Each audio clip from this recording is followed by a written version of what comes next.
नमस्कार दोस्तों, मैं हूं राजन पांडे और आप देख रहे हैं खूनी डायरी। एक बार फिर से आपका हमारे चैनल में स्वागत है। क्या आपने कभी सोचा है, एक गांव जहां हर रात कोई न कोई घर जलकर राख हो जाता है, लेकिन वहां न बिजली थी, न आग, न इंसान का कोई हाथ। क्या आपने कभी ऐसी जगह के बारे में सुना है जहां आग खुद चलकर आती हो?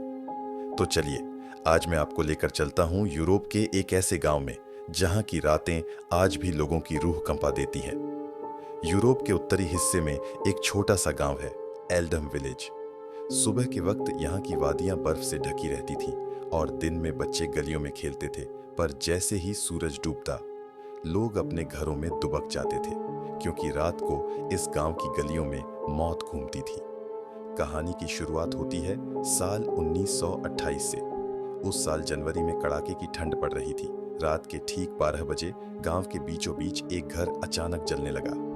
लोग दौड़ते हुए आए और पानी से आग को बुझने लगे, लेकिन आग पर कोई असर ही नहीं हुआ। कुछ ही मिनटों में घर जलकर राख बन गया। पर सबसे अजीब बात यह थी, वहां कहीं भी आग लगने का स्रोत नहीं मिला। लकड़ी की दीवारें जल गईं, पर कमरे के बीच में रखी बाइबल बिल्कुल सही था। पहले तो लोगों ने समझा कि ये एक हादसा था, लेकिन एक हफ्ते बाद ठीक उसी समय रात के 12 बजे गांव के दूसरे छोर पर घर जल उठा। तीसरे हफ्ते तीसरा घर। हर हफ्ते गांव का कोई न कोई घर आग में जल उठता था, बिना आग के, बिना कारण के। गांव में डर फैल गया था। लोग घर छोड़कर भागने लगे। जो बचे थे वो कहते थे, ये इंसान का नहीं, आत्मा का काम है।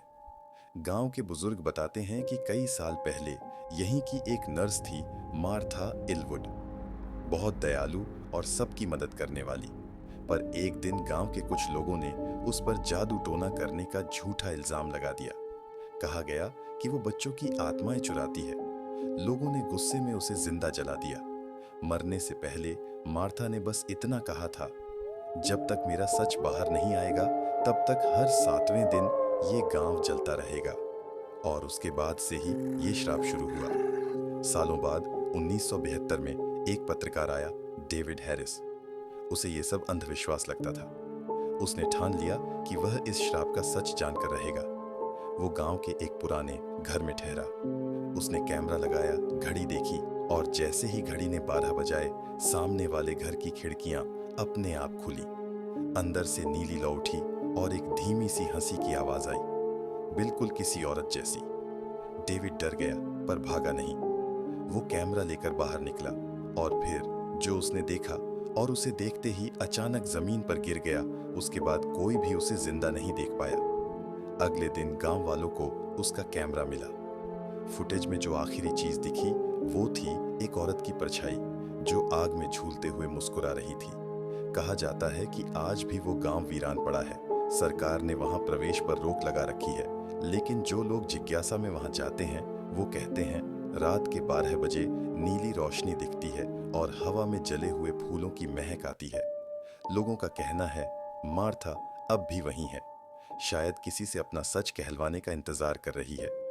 अगर आपको ये यूरोप की सच्ची हॉरर स्टोरी पसंद आई है, तो इस वीडियो को लाइक करें, नीचे कमेंट करें और चैनल को सब्सक्राइब जरूर करें, ताकि ऐसी ही रूह कंपा देने वाली कहानियां आप सबसे पहले सुन सकें।